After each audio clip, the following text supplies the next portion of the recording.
Thank you Jesus. കർത്താവേ, ഈ രാത്രിയിൽ, ഈ ഫാസ്റ്റിംഗ് പ്രയറിൻ്റെ 2-ാം ദിന രാത്രിയിൽ കർത്താവിൻ്റെ തിരുസന്നിധി നിങ്ങൾ നിൽക്കുന്നു. ഹൃദയത്തിൻ്റെ നിലവുകളും ഭാരങ്ങളും അറിയുന്ന നാഥൻ, ഞങ്ങളെ തൊടുന്നതിനും നിറവുകൾ നൽകുന്നതിനും ഞങ്ങൾ നന്ദിയുള്ളവരാണ്. കരുണയോടെ ഞങ്ങളെ അനുഗ്രഹിക്കണം, യേശുവിൻ നാമത്തിൽ തന്നെ. പ്രാർത്ഥനാപൂർവം കർത്താവിൻ്റെ സന്നിധിയിൽ എല്ലാ ദൈവമക്കൾക്കും ഇരിക്കാം. ഇന്ന് രാത്രിയിൽ ദൈവത്തിൻ്റെ സാന്നിധ്യത്തിലായിരിക്കുന്ന എല്ലാ കർത്താവിൻ്റെ പൊന്നുമക്കൾക്കും ക്രിസ്തയേശുവിൻ്റെ നാമത്തിൽ സ്നേഹവന്ദനം അറിയിക്കട്ടെ. അനുഗ്രഹീതമായൊരു പകൽ സെക്ഷനായിരുന്നു ഇന്ന് പകൽ നമുക്കൊരുക്കിയത്. നിങ്ങളുടെ മേൽ, എല്ലാവരുടെ മേലും ദൈവത്തിൻ്റെ ബലം ഇറങ്ങുന്നത് എനിക്ക് കാണാൻ കഴിഞ്ഞു. ആമേൻ. നിങ്ങൾ കൂടുതൽ ശക്തരാണ്. ആമേൻ. യോഹന്നാൻ ശ്ലീഹ ഇങ്ങനെ എഴുതിയിട്ടുണ്ട്, കുഞ്ഞുങ്ങളെ, നിങ്ങൾ ശക്തരാകയാലും നിങ്ങൾ സാത്താനെ ജയിച്ചിരിക്കയാലും ഞാൻ നിങ്ങൾക്ക് എഴുതുന്നു. ഇന്ന് രാത്രിയിൽ നിങ്ങൾ ശക്തരാകയാലും നിങ്ങൾ ജയാളികളാകയാലും ഞാൻ നിങ്ങളോട് പ്രസംഗിക്കുന്നു. ആമേൻ. നിങ്ങൾക്കെല്ലാവർക്കും ഇന്ന് രാത്രിയിൽ സന്ധ്യാവന്ദനം. നാം ഇന്ന് അല്പനേരം ചിന്തിക്കാൻ പോകുന്നത് പകൽ സംസാരിച്ച വചനത്തിൻ്റെ ബി പാർട്ടാണ്. എഫേസ്യ ലേഖനം 6-ാം അധ്യായത്തിൻ്റെ 10 മുതലുള്ളതായ വചനങ്ങൾ വളരെ സന്തോഷത്തോടെ നമുക്ക് കേൾക്കാം. എഫേസ്യ ലേഖനം 6-ാം അധ്യായത്തിൻ്റെ 10 മുതലുള്ളതായ ദൈവവചനങ്ങൾ. ഒടുവിൽ കർത്താവിലും അവന്റെ അമിതബലത്തിലും ശക്തിപ്പെടുവിൻ. ആമേൻ. പിശാചിന്റെ തന്ത്രങ്ങളോട് എതിർത്ത് നിൽപ്പാൻ കഴിയേണ്ടതിന് ദൈവത്തിന്റെ സർവായുധ വർഗം ധരിച്ചുകൊള്ളുവിൻ. നമ്മളോട് ഒറ്റ കാര്യമാണ് ഇന്ന് രാത്രിയിൽ പറയുന്നത്. സാത്താൻ്റെ തന്ത്രങ്ങളോട് എതിർത്ത് നിൽക്കുവാൻ കഴിയണം. ഒന്ന് പറഞ്ഞേ, എതിർത്ത് നിൽക്കാൻ കഴിയണം. കഴിയണം, പറ്റണം. നമ്മളെക്കൊണ്ട് പറ്റണം. അത് നമ്മളെക്കൊണ്ട് കഴിയണം. നമ്മൾ തീരുമാനിച്ചാൽ അത് നമ്മളെക്കൊണ്ട് കഴിയും. ആമേൻ. അടുത്തിരിക്കുന്ന സഹോദരങ്ങളോടൊന്ന് പറഞ്ഞേ, നമ്മളെക്കൊണ്ടത് കഴിയണം. കഴിയാത്ത കാര്യമൊന്നും അല്ല. ആമേൻ. നമുക്ക് പറ്റാത്തൊരു പണി ദൈവം നമ്മളെ ഒരിക്കലും ഏൽപ്പിക്കുകയില്ല.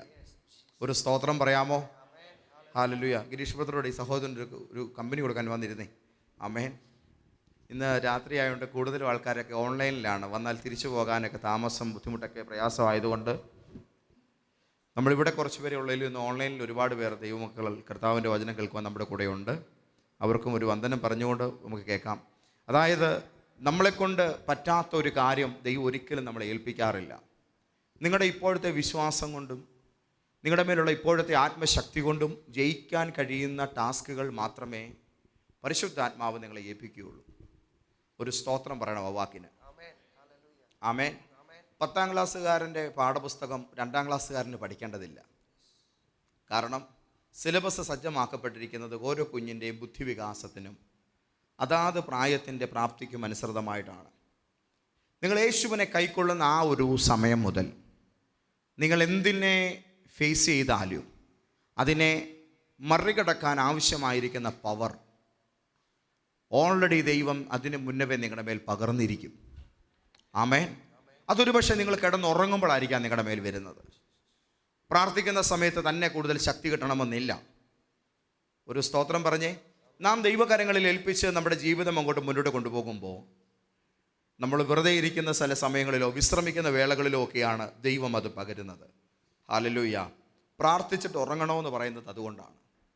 കാരണം പ്രാർത്ഥനയുടെ ഉത്തരം ആ ഉറക്കത്തിലാണ് കിട്ടാൻ പോകുന്നത്. ആമേൻ. തൻ്റെ പ്രിയൻ അത് ഉറക്കത്തിൽ കൊടുക്കുന്നു. ഒരു ഉറക്കം കഴിഞ്ഞപ്പോൾ സോളമൻ ശക്തനായ ജ്ഞാനിയും ഭൂമിയിലെ സാമ്പത്തിക മേഖലയിൽ കരുത്തനായിരിക്കുന്ന ഒരു ധനികനുമായി മാറി. ഒരു ഉറക്കം കഴിഞ്ഞപ്പോൾ പോകേണ്ട സ്ഥലത്തെക്കുറിച്ച് കർത്താവിൻ്റെ വളർത്തപ്പനായ ജോസഫിന് ബോധ്യം കിട്ടി. താൻ ആരെ വിവാഹം കഴിക്കണം, ഉപേക്ഷിക്കാൻ തുടങ്ങുന്ന പദ്ധതി ശരിയല്ല, ഇത്യാദി കാര്യങ്ങളെക്കുറിച്ചൊക്കെ ഒരു ബോധ്യം തനിക്ക് കിട്ടി. ഇന്ന് രാത്രിയിലെ ഉറക്കം വളരെ നിർണായകമാണ് കേട്ടോ. ആമേൻ. Thank you Jesus. നിങ്ങൾ ഉറങ്ങുന്ന ടൈമിൽ ദൈവം ചില കാര്യങ്ങൾ നിങ്ങളുടെ മേൽ ഓപ്പറേറ്റ് ചെയ്യുന്നുണ്ട്. സാത്താനും ചെയ്യാറുണ്ട്. ആമേൻ. അതുകൊണ്ടല്ലേ ചിലർ പറയുന്നത്, രൂപം കാണുന്നു, കഴുത്തെ പിടിക്കുന്നു, നെഞ്ചത്ത് ചവിട്ടുന്നു, ആന കുത്താൻ ഓടിക്കുന്നു, കടുവ കടിക്കാൻ വരുന്നു. ഇതൊക്കെ പറയുന്നതിൻ്റെ കാര്യവും ഉറക്കത്തിനകത്തുള്ള പ്രശ്നങ്ങളാണ്. എന്നാൽ ഒരു ദൈവ പൈതൽ ഉറങ്ങുമ്പോൾ അവൻ അരികിൽ ദൈവദൂതന്മാരിറങ്ങും. യാക്കോബ് ഉറങ്ങി. അവൻ കണ്ടു, ഇതാ സ്വർഗവും ഭൂമിയും തമ്മിൽ ദൂരങ്ങളേറെയില്ല, 10-12 പടി മാത്രമുള്ള ഒരു കോവണിയുടെ അകലത്തിൽ സ്വർഗം താഴെ ഇറങ്ങി വന്ന് നിൽക്കുന്നു. അതിലൂടെ ദൈവത്തിൻ്റെ ദൂതന്മാർ കയറുന്നു, ഇറങ്ങുന്നു. ഒരുപാട് അകലങ്ങളുള്ളപ്പോൾ സ്വർഗം വളരെ അടുത്താണ്. ഉറങ്ങുന്ന വേളയിൽ അവൻ അറിഞ്ഞു ദൈവം ഈ സ്ഥലത്തുണ്ട്. ആമേൻ, ഹല്ലേലൂയ. യഹോവ ഈ സ്ഥലത്ത് ഉണ്ട്. അപ്പോൾ നമ്മളെ ഏൽപ്പിക്കുന്ന ടാസ്കുകൾ സിമ്പിളാണ്. നമുക്ക് നമ്മുടെ ആത്മശക്തിയുടെ മുമ്പിൽ അത് വളരെ സിമ്പിളാണ്. മാനുഷിക ശക്തിയുടെ മുമ്പിൽ അത് ഇമ്പോസിബിളുമാണ്. ആമേൻ. ഒന്നുകൂടെ ആ വാക്ക് ഞാൻ പറയാൻ ആഗ്രഹിക്കുന്നു. മാനുഷിക പ്രാപ്തിയുടെ മുമ്പിൽ ദൈവം ഏൽപ്പിക്കുന്ന ടാസ്കുകൾ ഒരിക്കലും നമുക്ക് ജയിക്കാൻ കഴിയാത്ത വലിയ കടമ്പകളാണ്. പക്ഷേ പരിശുദ്ധാത്മാവിൻ്റെ സഹായത്താൽ അത് വളരെ നിസ്സാരമാണ് താനും. ആമേൻ. അടുത്തിരിക്കുന്നവരോട് പറഞ്ഞ് പരിശുദ്ധാത്മാവിനാൽ എല്ലാം ലളിതമാണ്. ആമേൻ. എല്ലാം ലളിതമാണ്, ഒന്നും ബുദ്ധിമുട്ടില്ല. പക്ഷേ പരിശുദ്ധാത്മാവില്ലാതെ ദൈവരാജ്യത്തിലെ ചെറുവിരൽ അനക്കുന്നത് പോലും വലിയ പ്രയാസമാണ്. ഒരു സ്തോത്രം പറഞ്ഞേ. ഭൂമിയിലെ വലിയ മലയ്ക്ക് ദൈവരാജ്യത്തിലെ കുഞ്ഞു കടുകുമണി തന്നെ ധാരാളമാണ്. ആമേൻ. ഒരു സ്തോത്രം പറഞ്ഞില്ല നിങ്ങൾ? ആമേൻ. ഇപ്പോൾ ഉള്ള വിശ്വാസം വളരെ പവർഫുള്ളാണ്. അതിനെ അങ്ങനെ തന്നെ നിലനിർത്തുക. അതുകൊണ്ട് നിങ്ങൾക്ക് ജയിക്കാൻ കഴിയും. നിങ്ങളുടെ മേൽ ഇപ്പോഴുള്ള കൃപ, അതിൽ നിങ്ങൾക്ക് നിങ്ങളുടെ ജീവിതത്തെ ചേഞ്ച് ചെയ്യാൻ പറ്റും. നിങ്ങളുടെ മേൽ ഇപ്പോഴുള്ളതായ ദൈവിക താല്പര്യം, അതിനാൽ നിങ്ങൾക്ക് ശക്തരും സമൃദ്ധരുമായി മാറാൻ കഴിയും. പിശാചിൻ്റെ തന്ത്രങ്ങളോട് എതിർത്ത് നിൽക്കാൻ കഴിയണം. ഇത് പരിശുദ്ധാത്മാവ് നമ്മളോട് പറയുന്നു. അതിനൊന്നാമതായി ചെയ്യേണ്ടത് ദൈവത്തിലും അവൻ്റെ അമിതമായ ബലത്തിലും ശക്തിപ്പെടുക എന്നതാണ്. എങ്ങനെയാണ് ശക്തിപ്പെടേണ്ടതെന്ന് ഇന്ന് പകൽ ഞാൻ നിങ്ങളോട് പറഞ്ഞു. രണ്ടാമതായി പരിശുദ്ധാത്മാവ് നമ്മളോട് പറയുന്ന കാര്യമാണ്, എതിർത്ത് നിൽക്കാൻ കഴിയണമെങ്കിൽ ദൈവത്തിൻ്റെ സർവായുധ വർഗം ധരിച്ചുകൊണ്ട് നിൽക്കണം. ആമേൻ. ഒരു സ്തോത്രം പറഞ്ഞേ. ദൈവത്തിൻ്റെ സർവായുധ വർഗം ധാരണം ചെയ്ത് നാം നിൽക്കേണ്ടതായിട്ടുണ്ട്. ആമേൻ. ആ നിലയിൽ നിന്നാൽ തന്നെ ഒരു ചന്തമാണ് കാണാൻ. ആമേൻ. ഒരു പട്ടാളക്കാരൻ നിൽക്കുന്ന കണ്ടാൽ നമ്മൾ നോക്കുകയല്ലേ? നോക്കും. പിന്നെ അതേ കണ്ണുകൊണ്ട് നമ്മൾ അപ്പുറത്തെ നാരങ്ങ വെള്ളക്കടയിൽ നാരങ്ങ വെള്ളം കുടിക്കാൻ നിൽക്കുന്ന ആളെ നോക്കുമോ? ഇല്ല. ആ പട്ടാളക്കാരനെ നോക്കുന്ന കാണുമ്പോൾ നമുക്കൊരു ഗമയാണ്, അല്ലെങ്കിൽ ഒരു സന്തോഷമാണ്. കാരണം അതൊരു ചെറിയ കാഴ്ചയല്ല. അവർ ആ യൂണിഫോമും ആ ബൂട്ടും ആ തൊപ്പിയൊക്കെ അണിഞ്ഞങ്ങോട്ട് നിൽക്കുന്ന ആ ഒരു നിപ്പ് കണ്ടാൽ, അമ്പോ, ആ കയ്യിലിരിക്കുന്ന വെപ്പൺസൊക്കെ കണ്ടാൽ നമുക്കൊന്ന് തോന്നും. ആമേൻ. ആ തോക്ക് ഇപ്പോൾ നമ്മുടെ കയ്യിലായിരിക്കുന്നതെന്നൊരു തോന്നലൊക്കെ നമുക്ക് ഇടയ്ക്ക് വരും, അല്ലേ? കുഞ്ഞുങ്ങൾക്ക് പോലീസുകാരെ കാണുമ്പോൾ പോലും സല്യൂട്ട് കൊടുക്കാൻ തോന്നും. കാരണം യൂണിഫോമിൽ നിൽക്കുന്നൊരു വ്യക്തിയോട് ഒരു പ്രത്യേക ബഹുമാനം എല്ലാവരുടെ മനസ്സിൽ നിന്ന് സ്വാഭാവികമായിട്ടും ഉണ്ടാകും. ദൈവരാജ്യത്തിലെ പോരാളി ദൈവം അവന് നൽകുന്ന സർവായുധ വർഗങ്ങൾ ധരിച്ചുകൊണ്ട് നിന്നാൽ അവനെ കാണുമ്പോൾ തന്നെ ദുഷ്ടൻ യുദ്ധത്തിന് മുതിരാതെ തിരിച്ചു പോകും. ഒരു സ്തോത്രം പറയണം. ആമേൻ. നിങ്ങളോട് മലമറിക്കാൻ പറയുന്നില്ല, കൂടുതൽ കാര്യങ്ങളൊന്നും ചെയ്യാൻ പറയുന്നില്ല. നേരെ ചൊവ്വേ ഒന്ന് ഒരുങ്ങി നിൽക്കേ, ഇതേ പറയുന്നുള്ളൂ. അടുത്തേക്കുന്നുണ്ടെന്ന് പറഞ്ഞു, നേരെ ചൊവ്വേ ഒന്ന് ഒരുങ്ങി നിൽക്കാനേ പറയുന്നു. ആമേൻ. നിന്നാൽ ശത്രു ഓടും. നിങ്ങൾ നിന്നില്ലേൽ അവൻ അംഗത്തിന് വരും. ബൈബിളിൽ ഇത് നമ്മളോട് വളരെ വ്യക്തമായി പറയുന്നു. പിശാചിൻ്റെ തന്ത്രങ്ങളോട് എതിർത്ത് നിൽക്കാൻ കഴിയണം. അങ്ങനെ ചെയ്യാൻ നമുക്ക് വേണ്ടത് എന്തുവാണ്? ദൈവത്തിൻ്റെ സർവായുധ വർഗം. ഇതിൻ്റെ ഡിസൈനർ ദൈവമാണ്. ഒരു സ്തോത്രം പറഞ്ഞേ. ഇതിൻ്റെ ഡിസൈനർ ദൈവമാണ്. ഇത് നമ്മുടെ ആരുടെയും പടച്ചട്ടയല്ല, നമ്മുടെ ആരുടെയും പടക്കോപ്പുകളുമല്ല. ഇത് ദൈവത്തിൻ്റെ ആർമിയുടെ യൂണിഫോമാണ്. ഒരു സ്തോത്രം പറയണം. ഇതിന് ഡിസൈനർ ഹോളി സ്പിരിറ്റ് ആണ്. ഇത് ദൈവം ധരിപ്പിച്ച് ഭൂമിയിലേക്ക് അയച്ച ആദ്യത്തെ യോദ്ധാവ് കർത്താവായ യേശു ക്രിസ്തുവാണ്. ഒരു ആമേൻ പറയണം. യേശു ധരിച്ച ആ ആത്മിക യുദ്ധോപകരണങ്ങൾ നമ്മളും ധരിക്കുക എന്നതാണ് പരിശുദ്ധാത്മാവ് നമ്മളോട് പറയുന്നത്. പൗലോസ് ഈ കാര്യം എഴുതുന്നത് തൻ്റെ കാരാഗ്രഹ ലേഖനങ്ങളിലൊന്നായതുകൊണ്ട് തന്നെ പുരാതനമായിരിക്കുന്ന റോമൻ സാമ്രാജ്യത്തിലെ ഒരു എംപയറിലുള്ള ഒരു പട്ടാളക്കാരനെ കണ്ടുകൊണ്ടാണ് അദ്ദേഹം ഇത് എഴുതുന്നത്. തനിക്കെപ്പോഴും ഇതിൻ്റെ ശബ്ദം കേൾക്കാം. നല്ല ബൂട്ടിട്ട് നടന്നു വരുന്ന പട്ടാളക്കാരുടെ നടപ്പിൻ്റെ ശബ്ദവും അവരുടെ കയ്യിലിരിക്കുന്ന വാളുകളുടെ ആ ഒരു ഒച്ചയും ഇതെല്ലാം അദ്ദേഹത്തിന് കേൾക്കാൻ കഴിയും. പ്രത്യേകിച്ച് താനൊരു റോമ പൗരൻ കൂടെയാണ്. അതുകൊണ്ട് ഒരു റോമൻ സിവിലിയനായെന്ന നിലയിൽ അദ്ദേഹത്തിന് കൃത്യമാംവിധം ഈ കാര്യങ്ങളെക്കുറിച്ച് നല്ല അവബോധമുണ്ട്. അതുമാത്രവുമല്ല, തൻ്റെ ഫാദർ ആ കാലഘട്ടത്തിലെ റോമൻ എംപയറിലെ ഏറ്റവും വലിയൊരു കോൺട്രാക്ടറാണ്.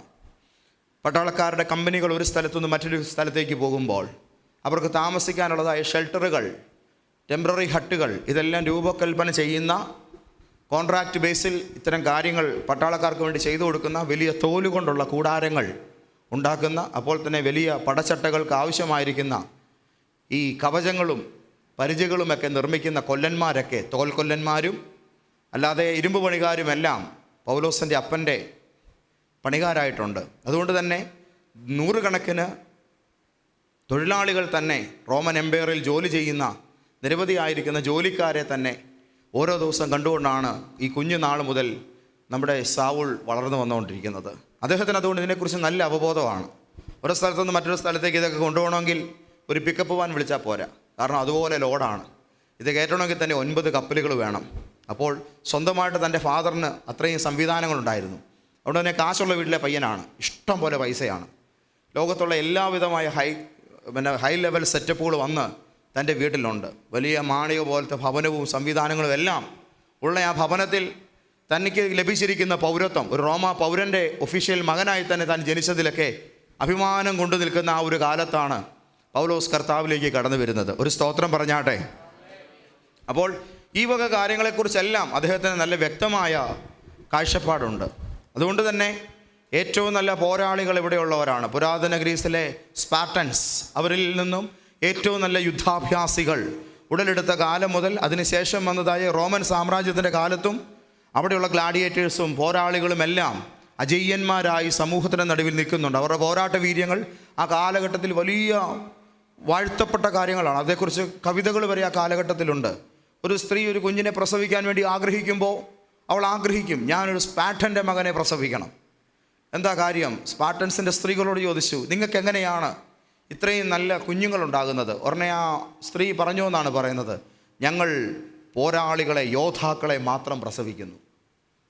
ഒരമ്മ പറഞ്ഞതാണ്, ഞങ്ങൾ പ്രസവിക്കുന്നത് യോദ്ധാക്കളെ മാത്രമാണ്. പേർഷ്യൻസുമായിട്ട് പണ്ടൊരു യുദ്ധം നടക്കുമ്പോൾ ആകാശത്തിൽ കാണാൻ കഴിയാതെ, സൂര്യനെയോ നക്ഷത്രങ്ങളെയോ പകൽ വെളിച്ചമോ കാണാൻ കഴിയാതെ മഴ പോലെ ആകാശം മൂടിക്കൊണ്ട് പേർഷ്യൻസ്കാരുടെ അമ്പുകൾ പാഞ്ഞു വരുമെന്ന് പറഞ്ഞു. അന്നേരം ഒരു സ്പാർട്ടൻസ് പണ്ട് പറഞ്ഞു എന്നാണ് പറയുന്നത്, അങ്ങനെയാണെങ്കിൽ നമുക്കതിൻ്റെ നിഴലിൽ നിന്ന് യുദ്ധം ചെയ്യാമല്ലോ എന്ന്.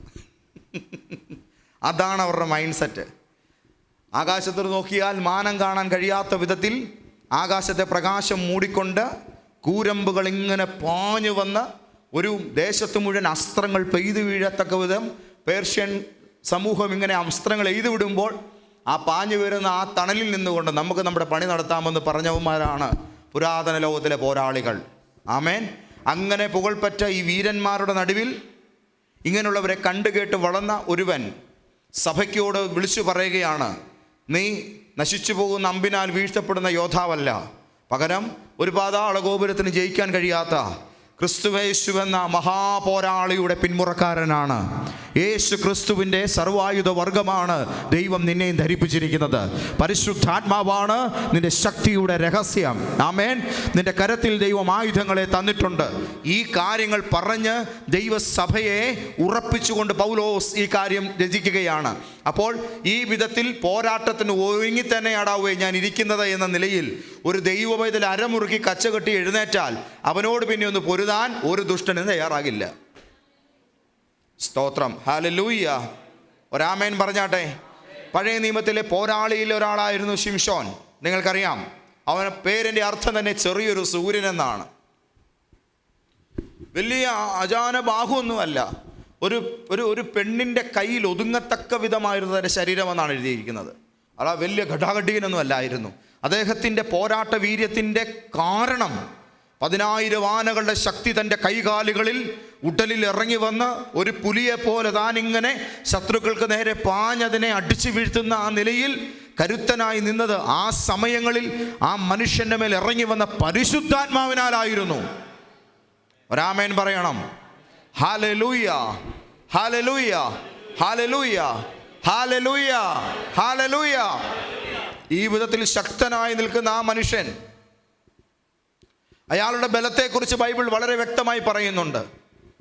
അവനെ ബന്ധിച്ചതൊക്കെയും 2 നിലകളിലാണ്. ഒന്ന് പ്രണയത്തിലൂടെ, രണ്ടാമത്തേത് അവനെ ഉറക്കി കിടത്തിയിട്ട്.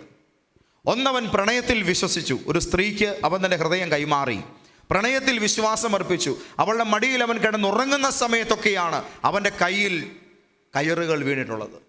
ആമേൻ. കെട്ടുമുറുകിയതൊക്കെ എപ്പോഴാണ്? കിടന്നുറങ്ങിയപ്പോഴാണ്. അടുത്തിരിക്കുന്നുണ്ടെന്ന് പറഞ്ഞേ, ഉണർന്നിരിക്കുന്ന നേരത്ത് ആരും ബന്ധിക്കുകയല്ലെന്ന് പറ. ആമേൻ. യേശു ഈ കാര്യത്തെക്കുറിച്ച് പറഞ്ഞിട്ടുണ്ട്. മനുഷ്യൻ ഉറങ്ങുമ്പോൾ അവൻ്റെ ശത്രു വരുന്നു. മനുഷ്യൻ ഉറങ്ങുമ്പോൾ അവൻ്റെ ശത്രു വരുന്നു. ശത്രു വന്നിട്ട് കള വിതച്ചിട്ട് പോകുന്നു. അപ്പോൾ ഇത് പകലല്ല നടക്കുന്നത്, പകലോ രാത്രി എന്നുള്ളതല്ല. ഒരു മനുഷ്യൻ ഉണർന്നിരുന്നാൽ ഇത് നടക്കില്ല. ഞാൻ കുറേ കാലം മുമ്പ് അത് തെറ്റാണോ അങ്ങനെ പറയുന്നത്, പക്ഷേ കണ്ട കാര്യം പറയാതിരിക്കാൻ പറ്റില്ല. സഫാരി ടി വിയിൽ ഒരു മോഷ്ടാവായിരുന്ന മനുഷ്യൻ്റെ ഒരു ഇൻ്റർവ്യൂ ഞാൻ കണ്ടു. അപ്പോൾ ആ കുപ്രസിദ്ധ മോഷ്ടാവായ മനുഷ്യൻ, അദ്ദേഹം ഇങ്ങനെ ഒരു എക്സ്പീരിയൻസ് പറയുകയാണ്. അന്നേരം അത് ഇൻ്റർവ്യൂ ചെയ്യുന്ന ആ മനുഷ്യൻ അദ്ദേഹത്തോട് ചോദിച്ചു, ഏറ്റവും കൂടുതൽ നിങ്ങൾ കയറാൻ വിസമ്മതിക്കുന്നത് ഏത് വീട്ടിലാണ്? അപ്പോൾ അദ്ദേഹം പറഞ്ഞ 2 വാക്കുകളുണ്ട്. ഒന്ന്, അകത്ത് വെളിച്ചമുള്ള വീട്ടിൽ കയറുകയല്ല. അകത്ത് വെളിച്ചമുള്ള വീട്ടിൽ കയറുകയല്ല. 2, മുറ്റത്ത് ചരല് വിരിച്ചിരിക്കുന്ന വീട്ടിലും കയറുകയല്ല. മനസ്സിലായോ? തറയോട് വിരിച്ചിരിക്കുന്ന വീട്ടിൽ ഞങ്ങൾ ചാടി കയറുകയും ചെയ്യും. മുറ്റത്ത് ചരലുണ്ടെങ്കിൽ എന്ത് ചെയ്യത്തില്ല? കയറുകയല്ല. 3ാമത് ആ മനുഷ്യൻ പറഞ്ഞൊരു കാര്യമുണ്ട്, ചുമയുള്ളവൻ്റെ വീട്ടിൽ ബദൽ സൂക്ഷിച്ചേ കയറുകയുള്ളൂ.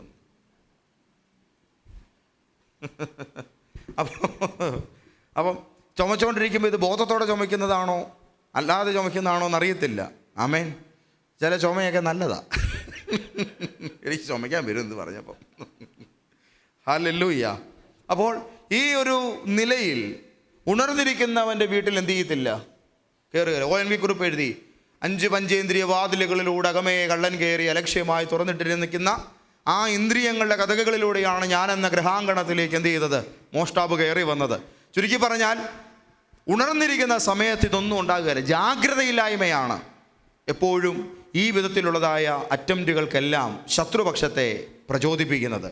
സ്വാമി വിവേകാനന്ദൻ യുവാക്കളുടെ ഇടയിൽ വളരെ ശക്തമായ നിലയിൽ തൻ്റെ ആധ്യാത്മിക ദർശനങ്ങളും ഉന്മേഷോത്മകമായിരിക്കുന്ന സൂക്തങ്ങളുമെല്ലാം പറഞ്ഞൊരു മനുഷ്യനാണ്. അദ്ദേഹം പറഞ്ഞിരിക്കുന്ന 2 വാക്കുകളുണ്ട്: ഉത്തിഷ്ഠത, ജാഗ്രത. എപ്പോഴും ഉണർന്നിരിക്കുക, ജാഗ്രതയോടുകൂടി ഇരിക്കുക. ഉണർവും ജാഗ്രതയുമാണ് ഒരു മനുഷ്യനെ യുവാവാക്കി തീർക്കുന്നത്. എന്നതാ യുവാവാക്കുന്നത്? എന്താണ്? ഉത്തിഷ്ഠതയും ജാഗ്രതയും. ഉണർവും ജാഗ്രതയും ശ്രദ്ധയും. ഉണർവും ശ്രദ്ധയുമാണ് ഒരു മനുഷ്യൻ്റെ യൗവനത്തെ എന്നും എന്ത് ചെയ്യുന്നത്? നിലനിർത്തുന്നത്. നമുക്കറിയാം, ബാക്കിയെല്ലാം പ്രായമെന്ന് പറയുന്നത് വെറും നമ്പറുകളാണ്. ഇതിനതീതമായിട്ട് നമുക്ക് നമ്മളിൽ തന്നെ ഒരു ഉണർവും ഉന്മേഷവും ഏകാഗ്രതയും ഉണ്ടെങ്കിൽ നമ്മളെന്ന് പറയുന്ന വ്യക്തി ഒരു ജേതാവ് തന്നെ ആയിരിക്കും.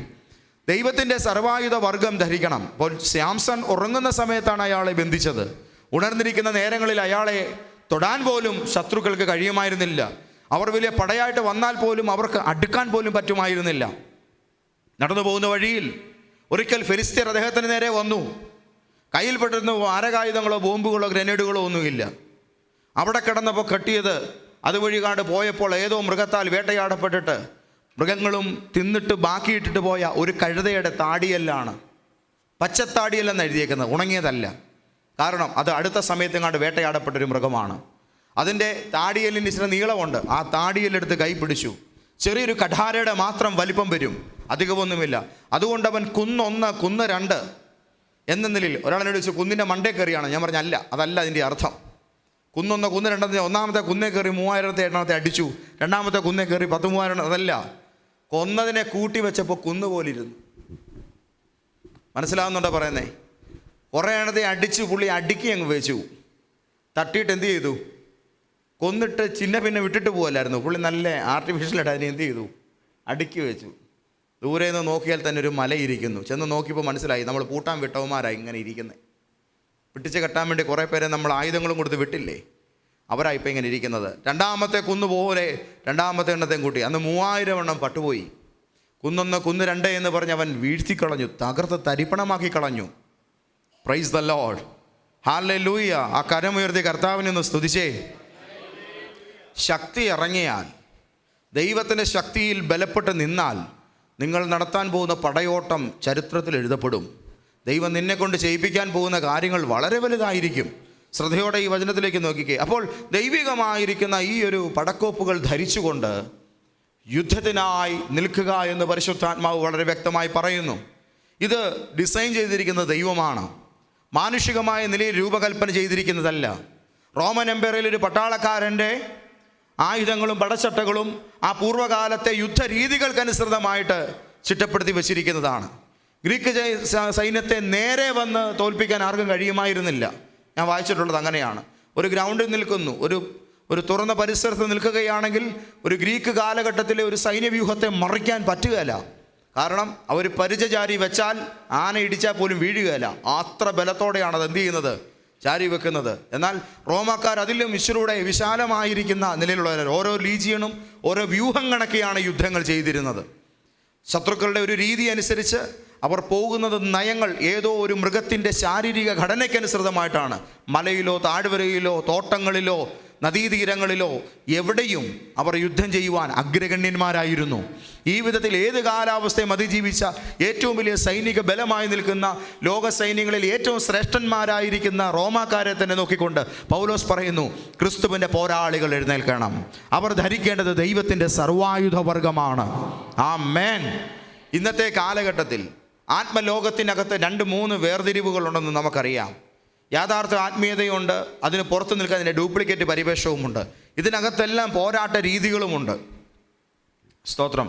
ഞാൻ ഇന്നിപ്പം ആരാധന കഴിഞ്ഞു, എല്ലാവർക്കും വേണ്ടി പ്രാർത്ഥിച്ചൊക്കെ കഴിഞ്ഞപ്പോഴത്തേനും സമയം 5:30-6 മണിയായി. പിന്നെ നേരമില്ല പോകാൻ. അന്നേരം ഞാൻ തീരുമാനിച്ചെന്നാൽ നമുക്കിവിടെ അടുത്തൊരു ഭവനമുണ്ട്, അവിടെ പോയി ഒന്ന് ഫ്രഷ് ആയിട്ട് വരാം. ഞാൻ അങ്ങോട്ട് ചെല്ലുമ്പോഴേക്കും അവർ നാഗമ്പടം പാലം കയറി ഇങ്ങോട്ട് വരുന്നു. പിന്നെ വെച്ച കാല് പുറകോട്ട് എടുക്കേണ്ടത് അങ്ങോട്ട് ചെന്ന് മാതൃഭൂമിയിൽ ചെന്ന് വണ്ടി നിർത്തി ഒരു 2-3 പുസ്തകങ്ങൾ മേടിച്ചു. ആ ബുക്കുകൾ മേടിച്ച് വണ്ടിയിലിട്ട് ഇവിടെ വന്ന് ഒന്ന് വണ്ടി നിർത്തിയപ്പോഴേക്കിനും മീറ്റിങ്ങിന് കയറാൻ സമയമായി. പെട്ടെന്ന് വന്ന് ഇവിടെ കയറി. നമ്മൾ ഈ ഗ്രന്ഥങ്ങൾ വായിക്കുമ്പോഴും കാര്യങ്ങൾ പഠിക്കുമ്പോഴും നമുക്ക് മനസ്സിലാകും വിവിധ തരം പോരാട്ടത്തിൻ്റെ രീതികളുണ്ട്. ആമേൻ. അത് ആത്മീക പോരാട്ട മണ്ഡലങ്ങളിൽ തന്നെ ഓരോ മതങ്ങളും അവർക്ക് അനുസൃതമായിരിക്കുന്ന ആത്മിക യുദ്ധ രീതികളും തന്ത്രങ്ങളും വികസിപ്പിച്ചെടുത്തിട്ടുണ്ട്. താന്ത്രികത എന്ന് പറയുന്ന ഒരു മേഖല ഇവിടെ നിൽക്കുന്നുണ്ട്. ഓരോ മതവിഭാഗത്തിനും അതതിൻ്റേതായ രീതിയിൽ ഇത്തരം പവറുകളെ യൂട്ടിലൈസ് ചെയ്യാൻ കഴിയുന്ന, ഉപയോഗിക്കാൻ കഴിയുന്ന മെത്തേഡുകളുണ്ട്, ടെക്നോളജികളുണ്ട്. Praise the Lord.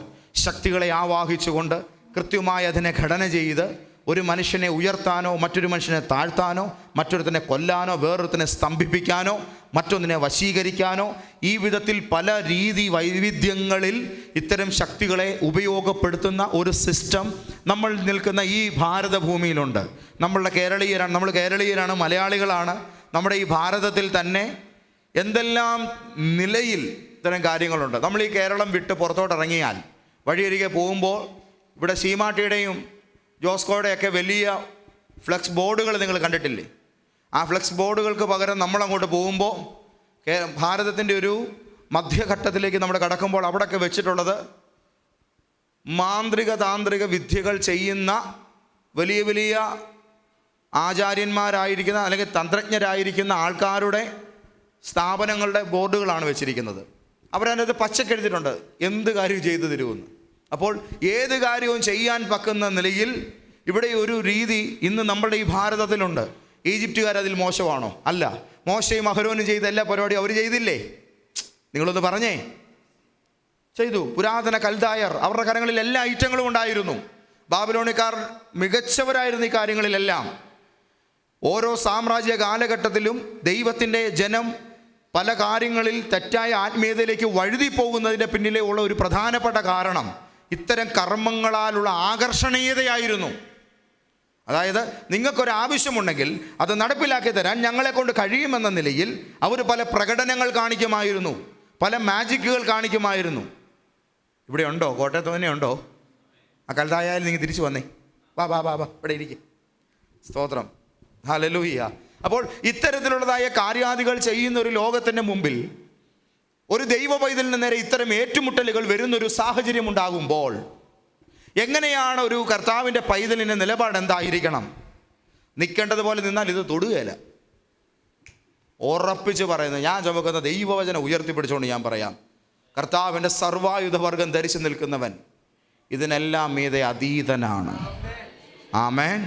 അവൻ പോരാടുന്നവനല്ല, അവൻ വാഴുന്നവനായിരിക്കും. പാമ്പുകൾക്കും തേളുകൾക്കും ശത്രുവിൻ്റെ കുറച്ച് ബലങ്ങളല്ല, സകല ബലത്തിൻ്റെ മീതെ അവൻ ധൈര്യത്തോടെ തൻ്റെ കാല് വെച്ച് നടക്കുന്നവനായിരിക്കും. അപ്പോൾ കാലൂന്നി നടക്കണമെങ്കിൽ ഒന്നാമതായി ധരിക്കേണ്ടതായ ആയുധം എന്ന് പറയുന്നത് നല്ല പാദരക്ഷയാണ്. വായിക്കാൻ താഴോട്ടുള്ളതായ വചനങ്ങൾ. നമുക്ക് പോരാട്ടമുള്ളത് ജഡരക്തങ്ങളോടല്ല. ആമേൻ. വായിച്ച കണ്ടോ, അയൽവക്കത്ത് താമസിക്കുന്ന കുഞ്ഞുട്ടിയോടല്ല നമുക്ക് പരിപാടി. പിന്നെ ആരോടാ? വാഴ്ചകളോട്, അധികാരങ്ങളോട്, ഈ അന്ധകാരത്തിന്റെ ലോകാധിപതികളോടും സ്വർലോക സ്ഥലങ്ങളിലെ ദുഷ്ടാത്മ സേനയോടും അത്രേ. എഫെസ്യർ തീർന്നോ? എന്നാ ബാക്കി വായിക്കേ. അതുകൊണ്ട് നിങ്ങൾ ദുർദിവസത്തിൽ, കണ്ടോ, ഇതൊരു ദുർദിവസമാണ്. ഇങ്ങനൊരു പോരാട്ടം വന്നാൽ അതൊരു വല്ലാത്ത ദിവസമാണ്. നമ്മൾ പറയത്തില്ലേ, ഒരു വല്ലാത്ത ദിവസമായിരുന്നു. ദുർദിവസത്തിൽ എതിർക്കാനും സകലവും സമാപിച്ചിട്ട്, ആ സകലതും സമാപിച്ചിട്ട് പനി പിടിച്ച് മെഡിക്കൽ കോളേജിൽ കിടക്കാനല്ല, ഉറച്ചു നിൽപ്പാനും. എല്ലാ പരിപാടി കഴിഞ്ഞാൽ ഇങ്ങനെ പയർ പോലെ നിൽക്കണം. ഒരാമേൻ പറഞ്ഞേ. യുദ്ധം തുടങ്ങിയപ്പോൾ നമ്മൾ എങ്ങനെ ആയിരുന്നു? തീർന്നപ്പോഴും അജയ്യരായി, ജേതാക്കളായി അങ്ങനെ തന്നെ. സ്തോത്രം. വീഴിക്കാൻ വന്ന കരുത്, വീണില്ല. അവൻ്റെ വാഴ്ചയെ പിടിക്കാൻ പറ്റിയില്ല. അവൻ ദൈവത്തിൻ്റെ സർവായുധ വർഗം ധരിച്ചു നിൽക്കുന്ന ദൈവവൈതലായിരുന്നു. അടുത്തിരിക്കുന്നവർ വെച്ചാൽ നിങ്ങളെക്കുറിച്ചാണ് പാസ്റ്റർ പറയുന്നതെന്ന് പറ. പേടിച്ചൊക്കെ ഇരിക്കുന്നു. ഹല്ലേലൂയ. ഞാൻ കൂടോത്രത്തെക്കുറിച്ചൊന്നും ഹൈലൈറ്റ് ചെയ്തൊന്നും അല്ല പറയുന്നത്, ദൈവത്തിൻ്റെ സർവായുധ വർഗം എന്നാണ് അതിനെക്കുറിച്ചായി പറയുന്നത്. കേൾക്ക.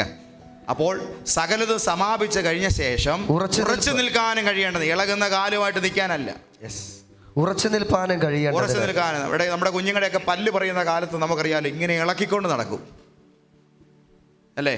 പല്ലാണെന്ന് വെച്ചാൽ അതെ, കടിക്കാൻ പറ്റുമോ അതുമില്ല, ഇങ്ങനെ ഇളകി നിൽക്കും. അപ്പോൾ ഞങ്ങൾ എന്നാ ചെയ്യും? നൂല് കെട്ടി വലിച്ചു പറിക്കാൻ നോക്കുക, സമ്മതിക്കുക. ഒരു പേരയ്ക്ക കഴിക്കാൻ കൊടുക്കും. എന്നിട്ട് എന്നാ ചെയ്യും? ആദ്യത്തെ ബൈറ്റിൽ പല്ലെന്ത് ചെയ്യും? ഇങ്ങ് പോരും. ഇളകി നിന്നാൽ ആദ്യത്തെ അടിയിൽ തന്നെ വീഴും. എന്നാൽ ഉറച്ചാൻ നിൽക്കുന്നുവെങ്കിലോ, ചുവട് നല്ലതാണെങ്കിലോ, ഒന്ന് പറഞ്ഞേ. ആയോധനകല പഠിക്കാൻ ചെല്ലുമ്പോൾ, ആദ്യമായിട്ട് ചെല്ലുമ്പോൾ വെപ്പൺസ് എടുത്ത് കൈ തരികയല്ല, ആദ്യം പഠിപ്പിക്കുന്ന ചുവടാ. നമുക്കന്നേരം തോന്നും, ഇതെന്തിനാ ഇങ്ങനെ പഠിപ്പിക്കുന്നേ? 1, 2, 3, 4 ക്ലാസ്സുകളിൽ ചെന്നാലും ഈ ചുവട് പഠിപ്പിച്ചിട്ട് മാത്രമേ എന്ത് ചെയ്യത്തുള്ളൂ, അടുത്ത പരിപാടിയിലേക്ക് പോവുള്ളൂ. അന്നേരം ആദ്യം ശ്വാസം ബാലൻസ് ചെയ്ത്, കൈ നന്നായിട്ട് ടൈറ്റ് ചെയ്ത്, ശരീരം നല്ല പവറിൽ നിർത്തിയിട്ട് ചുവടിങ്ങനെ കയറ്റി വെക്കത്തക്ക നിലയിലുള്ളൊരു രീതിയാണ് എന്ത് ചെയ്യുന്നത്, ആദ്യകാലങ്ങളിലുള്ള പരിശീലനം. ഏത് ബെൽറ്റിലേക്ക് ഡെവലപ്പായി പോകുമ്പോഴും, ഏത് ടെസ്റ്റിന് വേണ്ടി നമ്മൾ ചെല്ലുമ്പോഴും നമ്മൾ ഇതേ പാറ്റേണിൽ തന്നെ എന്ത് ചെയ്യാൻ പറ്റത്തുള്ളൂ, മുന്നോട്ട് പോകാൻ പറ്റുള്ളൂ. കാരണം ചുവടാണ് ഒരു മനുഷ്യൻ്റെ ബലം. മനസ്സിലാവുന്നുണ്ടോ പറയുന്നത്? അതുകൊണ്ട് തന്നെ തന്നെക്കാൾ ഭീമാകാരനായ ഒരുത്തനെ വീഴിക്കണമെന്നുണ്ടെന്നുണ്ടെങ്കിൽ, മിടുക്കന്മാരാണെങ്കിൽ എറിഞ്ഞു വീഴ്ത്താൻ നോക്കും. എന്നിട്ടും വീഴ്ത്താൻ പറ്റത്തില്ലെങ്കിൽ നേരെ ചെന്നിട്ട് ആ കീഴ്ചുവട് നോക്കി ആ കൈമുട്ടിന് അവൻ്റെ അകന്തൊട്ടയ്ക്കിട്ട് ഒരു ഇടി കൊടുത്താൽ മതി. അന്നേരം എന്നാ ചെയ്യും? മറിഞ്ഞിങ്ങ് പോരും. പിന്നെ ആ തോളയിലോട്ട് വീഴുമ്പോൾ കറക്കി ഒരു എറിഞ്ഞാൽ എന്ത് ചെയ്തോളും? നെഞ്ചു വിരിച്ച് നിന്ന മല്ലൻ പറന്നു പോകുന്ന കാഴ്ച കാണാം. അപ്പോൾ ബലമുണ്ടെന്ന് പറഞ്ഞാലും ഇങ്ങനെ നിന്നിട്ട് കാര്യമില്ല. ചൂടുറപ്പിച്ച് തന്നെ എന്ത് ചെയ്യണം? നിൽക്കണം. അപ്പോൾ കാൽച്ചുവടിലാണ് എന്ത് ചെയ്യുന്നത്? കാര്യങ്ങളുടെ ഒരു തകൃതി ഇരിക്കുന്നത്. അപ്പോൾ ഉറച്ചു നിൽക്കാൻ കഴിയണം. എല്ലാം തീർന്നാലും ഒന്ന് ചുറ്റും നോക്കി, ഇനി ഏതെങ്കിലും ഉണ്ടേ വാടാ എന്ന നിലയിൽ നിൽക്കത്തക്ക വിധത്തിലുള്ള ഒരു മൈൻഡ് സെറ്റ് ഒരു ദൈവ പൈതലിന് ഉണ്ടായിരിക്കണം. കാരണം നിങ്ങൾ ദൈവരാജ്യത്തിലെ പാവകളല്ല, ദൈവത്തിൻ്റെ യോദ്ധാക്കളാണ്. ആമേൻ. ഒന്ന് പറഞ്ഞേ, നമ്മൾ വെറും പാവകളല്ല, യോദ്ധാക്കളാണ്. സ്തോത്രം. ഹല്ലേലൂയ. ദൈവത്തിന് നന്ദി. ഇതൊക്കെ എങ്ങനെ പാസ്റ്റർക്ക് അറിയാം? എൻ്റെ അപ്പൻ എന്നെ ശരിക്കും പഠിപ്പിക്കാൻ വിട്ടിട്ടുണ്ട് ഇതൊക്കെ. ആമേൻ. ഇനി ബാക്കി വായിച്ചേ. സകലവും സമാപിച്ചിട്ട് ഉറച്ചു നിൽക്കാൻ കഴിയേണ്ടതിന് ദൈവത്തിന്റെ സർവായുധ വർഗം എടുത്തുകൊള്ളുവിൻ. ദൈവത്തിന്റെ ഇനിയാണ് ഐറ്റം കൂടെ തരാൻ പോകുന്നത്. ദൈവത്തിന്റെ സർവായുധ വർഗം ധരിച്ചുകൊള്ളുവിൻ, എടുത്തുകൊള്ളുവിൻ. എന്നതൊക്കെ വേണം? നിങ്ങളുടെ അരയ്ക്ക് സത്യം കെട്ടിയും. ഈ അരയ്ക്ക് സത്യം ധരിക്കണം. യേശു ക്രിസ്തു ദൈവത്തിന്റെ തിരുവെഴുത്ത് എന്തു പറയുന്നോ അതാണ് വാസ്തവം. അതിന് വിരോധമായിരിക്കുന്ന തോന്നലുകൾ, സങ്കല്പങ്ങൾ, മനോവിചാരങ്ങൾ ഈ വക ഐറ്റങ്ങളെ ഒന്നും പ്രോത്സാഹിപ്പിക്കരുത്. സത്യം അറിഞ്ഞാൽ തന്നെ, യേശു പറഞ്ഞു, സത്യം നിങ്ങൾ അറിഞ്ഞാൽ തന്നെ നിങ്ങൾ സ്വതന്ത്രരാകും. അരയ്ക്ക് സത്യം കെട്ടണം. നമ്മുടെ പുരാതന കേരള കളരി സമ്പ്രദായത്തിൽ ഈ കച്ച കെട്ടുന്ന പരിപാടി നിങ്ങൾക്കറിയാമല്ലോ. ഒരു നല്ല തെങ്ങയിലോ നീളമുള്ള ഒരു ഇതിലോ വലിച്ചു മുറുക്കി കെട്ടിയ ശേഷം ഇവിടുന്ന് തന്നെ വളരെ ടൈറ്റായിട്ട് ഇങ്ങനെ ചുരുണ്ടി ചെല്ലുക. കാരണം ഇതിനകത്ത് ഇത്ര ടൈറ്റായിട്ട് കെട്ടുന്നതിൻ്റെ കാരണം, ഒരു കുത്ത് കിട്ടിയാൽ ഈ കെട്ടിയേക്കുന്ന വസ്ത്രത്തെ കീറി അതെന്ത് ചെയ്യരുത്, ആ കത്തി പള്ളയ്ക്ക് കയറരുത്. അതിനുവേണ്ടി തന്നെ എന്ത് ചെയ്യുന്നത്, കെട്ടുന്നത്. അപ്പോൾ ഏറ്റവും പ്രധാനപ്പെട്ട അന്തർശരീര ഭാഗങ്ങളെ പൊതിഞ്ഞു സൂക്ഷിക്കാൻ വേണ്ടിയുള്ളതായ ഒരു സംരക്ഷണത്തിൻ്റെ ഭാഗമായിട്ടാണ് എന്ത് ചെയ്യുന്നത്, ഇതിനെ വളരെ ശക്തിയോടുകൂടെ വലിച്ചു കെട്ടുന്നത്. അതിൻ്റെ പുറത്താണ് ഉറുമി ചുറ്റി നടക്കുന്നത്. അപ്പം ഈ വിധത്തിൽ വളരെ പവർഫുള്ളായിട്ടൊരു മനുഷ്യൻ മാറേണ്ടതിൻ്റെ ഭാഗമായിട്ട് അവൻ്റെ നടുക്കെട്ടെന്ന് പറയുന്ന കാര്യം ഭയങ്കര പ്രാധാന്യം അർഹിക്കുന്നതാണ്. നിങ്ങളുടെ അരയ്ക്ക് കെട്ടേണ്ടത് സത്യമാണ്. ആമേൻ. സത്യത്തിൻ്റെ നട്ടെല്ല് നമുക്ക് വേണം. ഒരു ആമേൻ പറഞ്ഞേ. ആമേൻ. ആമേൻ. ഹല്ലേലൂയ. അസത്യങ്ങളുടെ പൊങ്ങുമനുഷ്യരായി തീരാനല്ല, ആ നട്ടെല്ലെന്ന ഗുണം തന്നെ നമുക്ക് വേണം. ആമേൻ. ബാക്കി വായിച്ചേ. നീതി എന്ന കവചം ധരിച്ചും. നീതി എന്ന കവചം. കവചം എന്ന് പറയുന്ന സാധനം നെഞ്ചിൽ ധരിക്കുന്നതാണ്. കഴുത്ത് തൊട്ട് ഈ വയറിൻ്റെ ഈ ഒരു പുക്കിളിന് തൊട്ട് താഴെ വരെയുള്ള ഭാഗത്തെ ഇങ്ങനെ മുൻപിൻ ഭാഗങ്ങൾ അത് പൊതിഞ്ഞു വെക്കും. ശരീരത്തോട് ചേർന്ന് ഇങ്ങനെ ഇടഭാഗത്തായിട്ട് കെട്ടി വെക്കുകയാണ്. അപ്പോൾ സ്വന്തം ഉടലിനു മീതെ ഒരു കവചകുണ്ഡലം പോലെ അതിങ്ങനെ കെട്ടി അമർച്ച ചെയ്തുകൊണ്ട് ഒരു അമ്പോ ഒരു വാളോ തൻ്റെ നേരെ ആഞ്ഞു വന്നാലും, ഒരു വെട്ടബദ്ധത്തിൽ കിട്ടിയാലും ശരീരം പിളർന്നു പോകാത്ത വിധം അത് തൻ്റെ ദേഹത്തിന് ഒരു പുതിയ തോടുപോലെ അതിങ്ങനെ കിടക്കുകയാണ്. നമ്മളുടെ ജീവിതത്തിൻ്റെ അകത്ത് ദൈവം നമുക്ക് നൽകിയിരിക്കുന്ന ഈ കവചത്തിൻ്റെ പേര് നീതി എന്നാണ്. നീ പാപിയാണെന്നുള്ള തോന്നൽ വന്നാൽ പോയി. അയ്യോപത്തോ ചിന്ത ആത്മീയജീവിതത്തിൽ കയറിയാൽ തന്നെ കൈവിട്ടു പോയി ഉള്ള കാര്യം ഓർത്തോണം. അടുത്തിരിക്കുന്നവർ ചോദിച്ചു, കേൾക്കുന്നുണ്ടോ എന്ന് ചോദിച്ചേ. കേൾക്കുന്നുണ്ടല്ലോ അല്ലേ? ഓൺലൈനിലിരിക്കുന്നവർ കേൾക്കുന്നുണ്ടല്ലോ. അയ്യോ എനിക്കത് പറ്റിപ്പോയേ, എനിക്കിത് അങ്ങനെ ആയിപ്പോയേ. ഈ വക സാധനങ്ങളൊന്നും ഇറക്കിക്കൊണ്ട് നടക്കരുത്. ദൈവമക്കളേ ഞാൻ അങ്ങോട്ട് പോവുകയായിരുന്നു. ഈ വക ഇറക്കുമതിയൊന്നും വേണ്ട. നീ പോയെന്നങ്ങ് പറഞ്ഞാൽ മതി. കൂടുതൽ വിറപ്പിക്കണ്ട. ഒരു യോദ്ധാവിനെ പോലെ ഒന്ന് നിൽക്ക്. കർത്താവ് നിന്നെ പിടിച്ചിട്ടുണ്ട്. യേശു നിനക്ക് വേണ്ടി ജീവൻ തന്നിട്ടുണ്ട്. നീ ഏത് ഭൂലോക പിഴയാണേലും ക്രിസ്തുവിൻ്റെ സ്നേഹം നിന്നെ പിടിച്ച കാലം മുതൽ നീ ദൈവത്തിൻ്റെ നീതിയായി മാറിയിരിക്കുകയാണ്. കാരണം നിങ്ങൾ ഇന്ന് ദൈവരാജ്യത്തിലെ അശുദ്ധനല്ല, ദൈവരാജ്യത്തിലെ പുത്രനാണ്. ഞാൻ എന്തായി തീർന്നിരിക്കുന്നു എന്നുള്ളതായ തിരിച്ചറിവ്. ഇതൊരു കോടതി ഭാഷയാണ് നീതി. ഒരുവൻ തെറ്റുകാരനാണോ കുറ്റക്കാരനാണോ പിഴയടക്കേണ്ടവനാണോ തടവിൽ കിടക്കേണ്ടവനാണോ വെറുതെ വിടപ്പെടേണ്ടവനാണോ എന്ന തീരുമാനമെടുക്കേണ്ടത് ജഡ്ജിയാണ്. അത് സ്വർഗീയനായിരിക്കുന്ന ഏറ്റവും വലിയ ന്യായാധിപൻ നമ്മുടെ കാര്യത്തിൽ തീരുമാനിച്ച് കഴിഞ്ഞിരിക്കുന്നു. എന്താ തീരുമാനം? നമ്മളെ വെറുതെ വിട്ടു എന്നുള്ളതാണ്. ഒരാമേൻ പറ. നമ്മളെ വെറുതെ വിട്ടു. അതുകൊണ്ടാണ് ബൈബിൾ ചോദിക്കുന്നത്, ദൈവം നീതീകരിച്ചവനെ കുറ്റം വിധിക്കുന്നത് ആര്? ഒരു സ്തോത്രം പറഞ്ഞില്ലല്ലോ. ദൈവത്തിന് നീതി വെളിപ്പെട്ടവനെ കുറ്റം വിധിക്കുന്നവൻ ആര്? നീതീകരിക്കുന്നവൻ ദൈവമാണ് എങ്കിൽ ആർക്കും ശിക്ഷിക്കാൻ പിന്നെ കഴിയുകയില്ല. താഴേക്ക് വായിച്ചപ്പോൾ നീതിയുടെ കവചം മനസ്സിലായി. ഇത് നിങ്ങളുടെ ഹൃദയത്തെയും നിങ്ങളുടെ ശ്വാസകോശങ്ങളെയുമാണ് സൂക്ഷിക്കുന്നത്. അതായത് നിങ്ങളുടെ മനസ്സാക്ഷി ദൈവസന്നിധിയിൽ പരിപാലിക്കപ്പെടുന്നത്. ഞാൻ കുറവും കുറ്റവും ഒക്കെയുള്ള ആ ഒരു കുഞ്ഞുവാവയായിട്ട് നടക്കുന്ന ആ ഒരു നിലയല്ല. യേശുക്രിസ്തുവിൽ ഞാൻ ദൈവത്തിൻ്റെ പൂർണ്ണതയായി മാറിയിരിക്കുന്നു. സകല ഭാഷകൾക്കും അധികാരങ്ങൾക്കും തലയായ ക്രിസ്തുവിൽ ഞാൻ ദൈവത്തിൻ്റെ പരിപൂർണതയായിരിക്കുന്നു എന്നുള്ളതായ തികഞ്ഞ ധൈര്യമാണ് നമ്മളെ നിർത്തുന്നത്.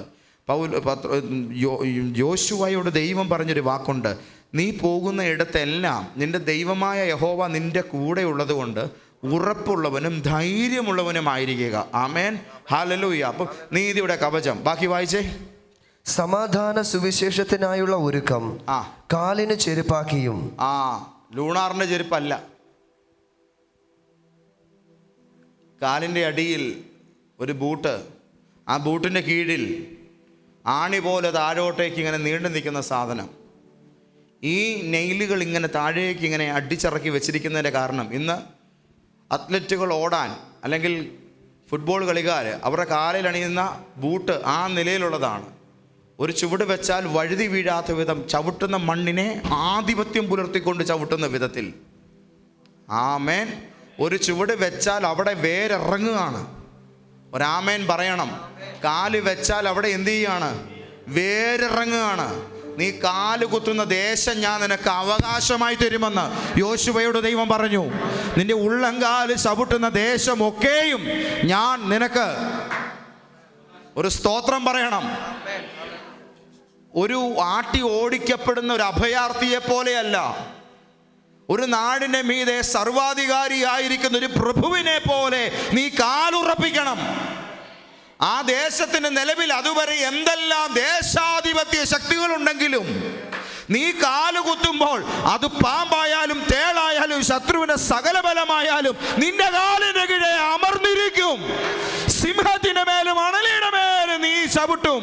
ബാലസിംഹത്തെയും പെരുമ്പാമ്പിനെയും നീ മെതിച്ചു കളയും.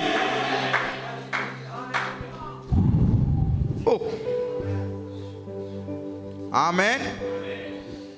നേരിട്ട് പണം വിടർത്തി കൊത്തുന്നതും പൂഴിയിൽ പൂണ്ടിരുന്നിട്ട് അടുത്ത് ചെല്ലുമ്പോൾ ആഞ്ഞു കൊത്തുന്നതും. സ്തോത്രം. പാറ പോലെ മെല്ലെ ചുരുണ്ട് കിടന്നിട്ട് അടുത്ത് ചെല്ലുമ്പോൾ നിവർന്നിട്ട് വാപിളർന്ന് ചുറ്റിയിട്ട് നിന്നെ വരിഞ്ഞു വിഴുങ്ങുന്നതും. പതുങ്ങിയിരുന്നിട്ട് പോകുന്ന വഴിയിൽ പാഞ്ഞു വന്ന് അലറി വീണ് വടിച്ചു കീറാൻ വേണ്ടി അടുക്കുന്ന സിംഹവും. ശമനജനഘടകതന ഏത് വിധത്തിലുള്ള ഐറ്റങ്ങളായാലും ശരി, സുവിശേഷത്തിന്റെ ശക്തിയുടെ കീഴിലേ അതിനൊക്കെ സ്ഥാനമുള്ളൂ. ഒന്ന് പറഞ്ഞേ, സുവിശേഷത്തിന്റെ ശക്തിയുടെ കീഴിലേ ഇതിനൊക്കെ സ്ഥാനമുള്ളൂ. Praise the Lord. മന്ത്രവാദങ്ങളെക്കാൾ മികച്ചതെന്നുണ്ട് ഇവിടെ ഉണ്ട്. അത് കർത്താവായ യേശു ക്രിസ്തുവിന്റെ തേജസ്സുള്ള സുവിശേഷമാണ്. ഏത് സർപ്പശക്തികളെക്കാൾ ഉജ്ജ്വലമായത് എന്തുണ്ട് ഇവിടെയുണ്ട്. അത് സർപ്പത്തിന്റെ തലയെ തകർത്ത സ്ത്രീയുടെ സന്തതിയായ ദൈവപുത്രന്റെ മഹാസുവിശേഷമാണ്. സമാധാനത്തെ അത് സ്ഥാപിച്ചിരിക്കും. എന്തിനാ ദൈവ പൈതൽ സുവിശേഷത്താൽ ഭൂമിയിലേക്ക് കാല് വെക്കുന്നത്? അവൻ സമാധാനം ഘോഷിക്കുന്നു, അവൻ യുദ്ധങ്ങളെ നിർത്തലാക്കുന്നു. ഹല്ലേലൂയ. Thank you Jesus. മോനെ, ഈ മെസ്സേജ് തന്നെ ഒന്ന് ഇടണേ. സമാധാന സുവിശേഷത്തിനായിട്ടുള്ള ഒരുക്കം.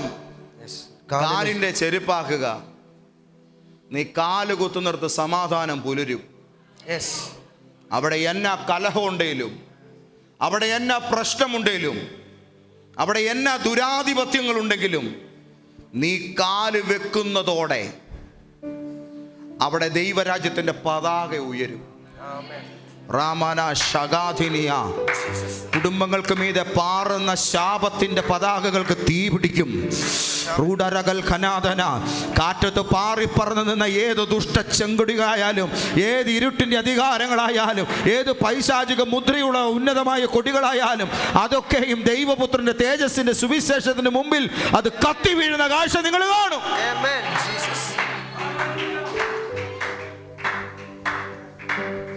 ജാവനം ദലഘടകമന സഗതിരി ബിർഷാദകൽ ഖനാദന. ആധിപത്യങ്ങളെ താഴെ ഇറക്കുന്ന, സുവിശേഷത്തിന്റെ ശക്തിയിൽ അതിനെ മീതെ സർവാധിപത്യത്തിന്റെ ചൂട് വെക്കുന്ന ദൈവരാജ്യത്തിന്റെ പരമാധികാരം അത് ഉറപ്പിക്കുന്നത് ഇളകുന്ന കാൽച്ചുവടുകളിലല്ല. ഞാൻ പറഞ്ഞു, ചുവട്. അത് വെക്കുന്നത് അധികാരിയെ പോലെയാണ്, പ്രഭുവിനെ പോലെയാണ്. കാല് വെക്കുമ്പോഴേ വഴുതി വീഴാതെ വണ്ണം ആ മണ്ണിന്മേൽ ഉറച്ചിറങ്ങിയാണ് ആ പാദം പതിയപ്പെടുന്നത്. ആമേൻ. നീ കാല് കുത്തിയാൽ ഭൂമി വിറയ്ക്കും. ഒരാമേൻ പറയണം. ഒരാമേൻ പറയണം. നീ പാദം വെക്കുമ്പോൾ ദേശം വിറയ്ക്കും. നീ പാദം വെക്കുമ്പോൾ അതുവരെയുള്ള വിഷസഞ്ചാരങ്ങൾ അവസാനിക്കും. നീ പാദം വെക്കുമ്പോൾ അതോടുകൂടെ വാലിന് കുത്തുന്ന തേളുകൾ ഇല്ലാതെയാകും. നീ കാല് കുത്തുമ്പോൾ അതോടുകൂടെ പെരുമ്പാമ്പുകൾ ചതയ്ക്കപ്പെടും. പാമ്പുകൾക്കും തേളുകൾക്കും ശത്രുവിന് സമസ്തമായിരിക്കുന്ന ദുഷ്ടബലങ്ങൾക്കും അറുതി വരുത്താൻ ദൈവം നൽകിയ മാരകായുധം സുവിശേഷം. സുവിശേഷം. ആമേൻ. കാലില്ലാതെ ബാക്കിയുള്ളതൊന്നും ചെല്ലുകയില്ല. ആമേൻ. അപ്പോൾ ഏറ്റവും പ്രധാനപ്പെട്ടത് സുവിശേഷമാണ്. ആമേൻ. ഹല്ലേലൂയ. ഇതുണ്ടെങ്കിലേ ബൗണ്ടറികൾ ഭേദിക്കാൻ പറ്റൂ. ആമേൻ. ഒരു പോർട്ടലിൽ നിന്ന് അടുത്തതിലേക്ക് പോകാൻ പറ്റൂ. ഒരു പ്രൊവിഡൻസിൽ നിന്ന് അടുത്തതിലേക്ക് കയറാൻ പറ്റൂ. രാഷ്ട്രങ്ങളുടെ അതിർത്തികൾ വിട്ടു തരില്ല എന്ന് പറഞ്ഞ് കാവൽ ചെയ്യുന്ന ഏത് ഉന്നതമാകുന്ന മതിലും നീ ചെല്ലുമ്പോൾ വീഴും. നീ കാല് വെക്കുമ്പോൾ വീഴും. നീ കാല് വെച്ച് നടക്കുമ്പോൾ അത് ഉടഞ്ഞു പോകും. പർവ്വതമുട്ടെ ഉയർന്നു നിൽക്കുന്നതായാലും ശരി, അത് താഴടിയാവുന്ന കാഴ്ച കാണും. യേശുവിന്റെ സുവിശേഷത്തിന്റെ ശക്തി അതത്രമാത്രം വലുതത്രേ. സുവിശേഷവുമായി ഒരു വീട്ടിലേക്ക് ഒരു ദൈവ പൈതൽ കാലെടുത്ത് വെച്ചാൽ അതൊരു ചരിത്രമാകും. ക്ഷയരോഗബാധിതനായിട്ട് വീടിൻ്റെ കട്ടിലിൽ മരിക്കാൻ വേണ്ടി പണ്ടൊരുതൻ കിടന്നു. ചുമച്ച് കഫം തുപ്പി, കഫത്തിനകത്ത് ബ്ലഡ് തുപ്പി. ക്ഷയരോഗം മൂർച്ഛിച്ച് തൻ്റെ ഡോക്ടർ കണ്ടപ്പോൾ സൗഖ്യമാകത്തില്ല എന്ന് പറഞ്ഞ് കിടന്നിക്കുന്ന ആ മനുഷ്യൻ കിടക്കുന്ന വീടിൻ്റെ ജനലിൻ്റെ അഴികൾക്കിടയിലൂടെ ഒരു 10-13 വയസ്സുള്ളൊരു പെൺകുട്ടി ചെന്നിട്ട് യോഹന്നാൻ്റെ സുവിശേഷത്തിൻ്റെ ഒരു പ്രതി കൊടുത്തിട്ട് പറഞ്ഞു, യേശു നിങ്ങളെ സ്നേഹിക്കുന്നു. ആമേൻ. അന്ന് അദ്ദേഹത്തിന് ആ കുട്ടിയോട് ദേഷ്യം തോന്നി. ആ സുവിശേഷത്തിൻ്റെ ആ ഒരു പ്രതി അദ്ദേഹം മേടിച്ചിട്ട് വായിക്കാതെ അവിടെ എടുത്ത് എറിഞ്ഞു. പിന്നെയും ചുമച്ച് കിടക്കുന്ന ആ കട്ടിലിൻ്റെ അരികിൽ കുറേ ദിവസങ്ങൾക്ക് ശേഷം ആ പെൺകുട്ടി നടന്നു കയറി ചെന്നു. മുൻപ് അവൾ വെളിയിലായിരുന്നു. ഇപ്പോൾ അവൾ ആ പെരയ്ക്കകത്തോട്ട് കയറി കിടന്നുറങ്ങുന്ന മനുഷ്യൻ്റെ കട്ടിലിൻ്റെ അരികിൽ ചെന്നിട്ട് അവൾ തൻ്റെ കരത്തിലുള്ള ദൈവവചനം ആ മനുഷ്യന് കൊടുത്തിട്ട് അയാൾക്ക് വേണ്ടി ഒരു വാക്ക് പ്രാർത്ഥിച്ചിട്ട് ആ വീട്ടിൽ നിന്ന് ഇറങ്ങിപ്പോന്നു. അന്ന് അയാളുടെ ജീവിതത്തിൽ എന്തോ അസാധാരണമായൊരു മാറ്റം അയാൾക്കുണ്ടാകുന്നതായിട്ട് അനുഭവപ്പെട്ടു. തൻ്റെ രോഗത്തിൻ്റെ മേൽ എന്തോ ഒരു പരിവർത്തനം ഉണ്ടാകുന്നതായിട്ട് അയാൾ സെൻസ് ചെയ്തു. തൻ്റെ ശരീരത്തിൻ്റെ മേലൊരു മാറ്റം ഉണ്ടാകുന്നു. അവൾ കൊണ്ടു തന്നതായ ഈ ഗ്രന്ഥം വെറും ഒരു അക്ഷരക്കൂട്ടല്ല, അതെന്തോ മരുന്നിൻ്റെ കൂട്ടുപോലെ അയാൾക്ക് വായിച്ചപ്പോൾ തോന്നി. ആമേൻ. ഹല്ലേലൂയ. അത് വെറും അക്ഷരക്കൂട്ടല്ല, അത് ഒരു ഔഷധക്കൂട്ടായിരുന്നു. ഒന്ന് പറഞ്ഞേ, അവൾ കൊടുത്ത സുവിശേഷം അക്ഷരക്കൂട്ടായിരുന്നില്ല, അതൊരു ഔഷധക്കൂട്ടായിരുന്നു. അത് വായിച്ച ആ മനുഷ്യൻ ബലപ്പെട്ടു. ആ മനുഷ്യൻ തൻ്റെ രോഗത്തിൽ നിന്ന് സൗഖ്യത്തോടെ വെളിയിലേക്ക് വന്നു. തന്നെ തൊട്ട ഈ വചനത്തെ അയാൾ അന്വേഷിച്ചു. ആ ബൈബിൾ അയാൾ വായിച്ചു. തൻ്റെ ജീവിതം അയാൾ യേശുവിന് വേണ്ടി സമർപ്പിച്ചു. അതൊരു തുടക്കമായിരുന്നു. കൊറിയയുടെ മണ്ണിൽ 8 ലക്ഷം പേരെ കർത്താവിന് വേണ്ടി നേടുന്ന ഡേവിഡ് പോൾ യോങ്കിശോ എന്ന ദൈവ മനുഷ്യനായിട്ട് ആ ക്ഷയരോഗബാധിതന്റെ കട്ടിലിൽ നിന്നും അവൾ കൊണ്ടുകൊടുത്ത സുവിശേഷത്തിന്റെ ശക്തി ആ മനുഷ്യനെ കരുത്തനായൊരു ദൈവരാജ്യത്തിലെ ഒരു രാക്ഷസ വീര്യത്തോടെ നിൽക്കുന്ന പോരാളിയായി പുറത്തെടുത്തു. ഇതാണ് ഞാൻ പറഞ്ഞത്, കാല് വെച്ച് കയറുമ്പോൾ അതുവരെ അവിടെ വാദം കെട്ടി നിൽക്കുന്നത് ഏത് ഇരുട്ടിന്റെ ആധിപത്യങ്ങളായാലും അത് പൊളിയുകയാണ്. സമാധാനത്തിന്റെ സുവിശേഷത്തിനായുള്ള ഒരുക്കം, കാലിന് ചെരിപ്പാക്കുക. അടുത്തത് എല്ലാറ്റിന്റെയും മീതെ ദുഷ്ടന്റെ തീയമ്പുകളെ ഒക്കെയും കെടുക്കുവാൻ തക്കതായ വിശ്വാസം എന്ന പരിചയം എടുത്തുകൊണ്ട് നിൽപ്പിൻ. ആമേൻ. ഇരുമ്പ് പരിചയമുള്ളവൻ ഇരുമ്പ് പരിചയം എടുക്കും. ചിലരുടെ കയ്യിൽ അതില്ല, മരത്തിന്റെ പരിചയ. വേറെ ചിലരുടെ കയ്യിൽ അതില്ല, തോലിന്റെ പരിചയ. അന്നേരം എന്നാ ചെയ്യും? ഉണക്കവിറകിനാൽ അല്ലെങ്കിൽ ഉണങ്ങിയ മരത്തിൽ പണിതതായതുകൊണ്ട് ഓയിലിൽ മുക്കി കത്തിച്ച് കൂർപ്പിച്ച് പാഞ്ഞു വന്ന് തറയ്ക്കുന്ന അസ്ത്രം വന്ന് അങ്ങോട്ട് കൊള്ളുമ്പോൾ പുറത്തൂടെ കൈയിട്ടത് പറിക്കാൻ പറ്റത്തില്ല. വന്ന് കയറിയാൽ ഉടനെ ആളിപ്പിടിച്ചത് കത്തും. അത് കത്താതിരിക്കാൻ അവർ ചെയ്യുന്ന കാര്യം, യുദ്ധത്തിന് പോകുന്നതിന് മുൻപ് തങ്ങളുടെ പരിച വെള്ളത്തിൽ മുക്കി കുതിർക്കും. നനഞ്ഞ പരിച എടുത്ത് ഇങ്ങനെ അങ്ങോട്ട് പിടിക്കും. ദുഷ്ടന്റെ തീയമ്പ് വന്ന് തൊടുമ്പോഴേക്കും അതിലെ ജലാംശം അതിനെ കെടുത്തിക്കളയും. ആമേൻ, സ്തോത്രം. പരിശുദ്ധാത്മാവിനാൽ നീ നനയാറുണ്ടോ? ഹോളി സ്പിരിറ്റ് എന്ന നദിയിൽ, ജീവജല നദിയിൽ നീ മുങ്ങാറുണ്ടോ? തീ നിന്നെ തൊടില്ല. രാമൻ പറഞ്ഞേ, തീ നിങ്ങളെ തൊടുകയില്ല. ഒരു സ്തോത്രം പറയണം. ദുഷ്ടന്റെ തീയമ്പുകളെ ഒക്കെയും കെടുത്തിക്കളയുന്ന വിശ്വാസത്തിൻ്റെ പരിച. അയ്യോ, എനിക്കതുണ്ട്, എനിക്കിതുണ്ട്, എനിക്കിട്ട് അങ്ങനുണ്ട്. നോ, ഞാൻ സുരക്ഷിതനാണ്. ഞാൻ യേശുവിൽ ഭദ്രമായി പാലിക്കപ്പെടുന്നു. ഞാൻ യേശുവിൽ പ്രൊട്ടക്റ്റഡ് ആയിരിക്കുന്നു. എൻ്റെ കർത്താവ് ഉള്ളിടത്തോളം എനിക്കൊരു ദോഷവും വരത്തില്ല. ഈ ഒരു ബോധ്യം നിങ്ങൾക്കുണ്ടോ? ആമേൻ. അതോ നിങ്ങളുടെ കർത്താവ് എവിടെയെങ്കിലും വേറെ പണിക്ക് പോയേക്കുവാണോ? വൈകുന്നേരം വന്നിട്ട് നിങ്ങളെ കാക്കാൻ ഇസ്രായേലിൻ്റെ പരിപാലകൻ ഉറങ്ങുകയില്ല, മയങ്ങുകയില്ല. പകൽ സൂര്യനെങ്കിലും രാത്രി ചന്ദ്രനെങ്കിലും നിന്നെ ബാധിക്കുകയില്ല. യഹോവ ഒരു ദോഷവും തട്ടാതെ വണ്ണം നിന്നെ പരിപാലിക്കും. ദൈവത്തിൻ്റെ ഭദ്രത, ദൈവത്തിൻ്റെ കാവൽ അതെനിക്കുണ്ടെന്നുള്ള വിശ്വാസം ഇന്ന് പകൽ ഉയർത്തിപ്പിടിക്കുക. ആമേൻ. യേശു ക്രിസ്തു ആരാണ്? യേശു ക്രിസ്തു എന്താണ് ചെയ്തത്? ഈ ബോധ്യമാണ് ദൈവസഭയുടെ വിശ്വാസത്തിൻ്റെ പരിച. ഇതിനെ ഉയർത്തിപ്പിടിച്ചു കൊള്ളണം. അടുത്തിരിക്കുന്നവർ പറഞ്ഞ് ക്രിസ്തുവിലുള്ള വെളിപ്പാടിനെ ഉയർത്തിപ്പിടിച്ചു കൊള്ളണം. ബാക്കി പെട്ടെന്ന് വായിച്ചേ. രക്ഷ എന്ന ശിരസ്ത്രവും, രക്ഷ എന്ന ശിരസ്ത്രം, ദൈവവചനം എന്ന തലയാണ് ചിന്തകളുടെ കേന്ദ്രം. ഒരു മനുഷ്യൻ്റെ ഏറ്റവും പ്രധാനപ്പെട്ട അവയവം ശിരസ്സാണ്, അറിയാമല്ലോ. ഇതിനെ സൂക്ഷിക്കുന്നത് ഞാൻ രക്ഷിക്കപ്പെട്ടു എന്ന ബോധ്യമാണ്. ഇനി ഞാൻ ശിക്ഷിക്കപ്പെടത്തില്ല, ഇനി ഞാൻ സാത്താൻ്റെ കയ്യിൽ കൊടുക്കപ്പെടുകയില്ല. കർത്താവിനെ കംപ്ലീറ്റ്ലി സേവ് ചെയ്തിരിക്കുന്നു. ഈ ബോധ്യം നിങ്ങൾക്ക് ഹെൽമറ്റ് ആയിരിക്കണം. ഫൈനലി ദൈവത്തിൻ്റെ വചനമെന്ന ആത്മാവിൻ്റെ വാള്. കർത്താവ് അനുവദിച്ചാൽ നമുക്ക് മറ്റൊരവസരത്തിൽ അതിനെക്കുറിച്ച് ചിന്തിക്കാം. രണ്ടുവിധ ആയുധങ്ങളുണ്ട്. ഇവിടെ കാലിൽ കിടക്കുന്ന ബൂട്ട് അതൊരു പോരാട്ടത്തിൻ്റെ ആയുധമാണ്.